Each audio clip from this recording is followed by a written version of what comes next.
शिखा की नई नई शादी हुई थी। उसका मायका और ससुराल दोनों कानपुर में ही थे, इसलिए उससे मिलने उसके भाई अक्सर आते जाते रहते थे।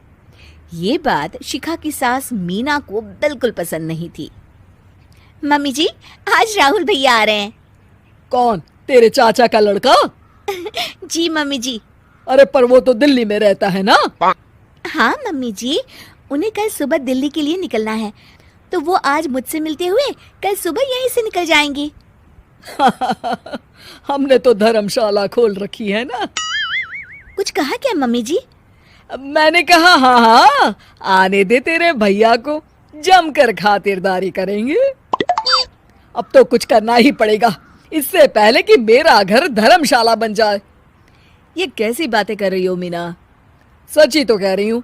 अभी इसकी शादी को साल भर भी नहीं हुआ और आए दिन इसके घर वाले आ धमकते हैं। अरे तो क्या हुआ, वो इसी शहर में रहते हैं तो हाल चाल लेने आ जाते हैं। इस बार मैं उनका हाल और चाल दोनों ही बिगाड़ दूंगी। अब बहुत हो गया जी। अरे ये कैसी बातें कर रही हो, हे भगवान, बस आप तो देखते जाइए। शाम को राहुल आता है। नमस्ते आंटी, कैसे हैं आप लोग? हम लोग तो ठीक है, तुम कैसे हो बेटा? मैं भी अच्छा ही हूँ आंटी। बस आज रात के बाद नहीं रहोगे। चलिए भैया, मैं आपको हमारा घर दिखाती हूँ। रात में खाने के टेबल पर शिखा, रोहित कहीं दिखाई नहीं दे रहा। जी भैया, वो ऑफिस के काम से बाहर गए हैं, कल शाम तक आएंगे। अच्छा अच्छा। बेटा, क्या तुम भूत प्रेत में मानते हो? नहीं नहीं आंटी जी, पर अचानक आपको ये ख्याल कहाँ से आ गया? पता नहीं क्यों, कभी कभी मुझे लगता है जैसे रात के समय बैठक में कोई घूमता रहता है। ये आप क्या कह रही हैं मम्मी जी? हाँ, तुम लोग घबरा ना जाओ, इसलिए मैंने आज तक इस बारे में कुछ नहीं कहा। ये आपका वहम होगा आंटी जी, ऐसा कुछ नहीं होता। हो सकता है। चलो अब मेरा सोने का टाइम हो गया है तो चलती हूँ मैं।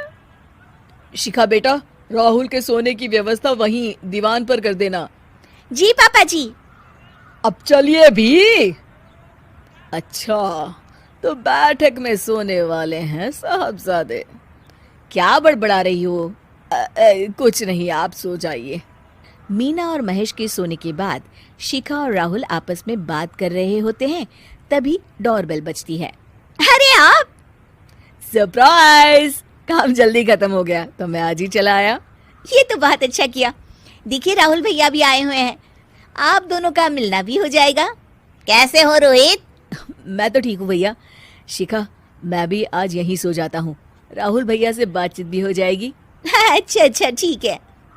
मीना आधी रात को उठती है, कंबल मुंह से पैर तक ओढ़ के डंडा लेके बैठक में आती है और देखती है दीवान पर चादर ओढ़े कोई लेटा हुआ है। देखो तो कैसे मजे से सो रहा है बहन के ससुराल में। मीना ताबड़तोड़ 4-5 डंडे मार देती है। अरे मर गया, अरे बचाओ बचाओ, कौन है? मीना जल्दी से अपने कमरे में भाग जाती है।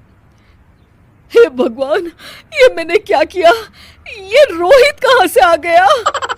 लगता है ये नालायक राहुल मेहमानों वाले कमरे में सो गया होगा। आज तो इसकी खैर नहीं।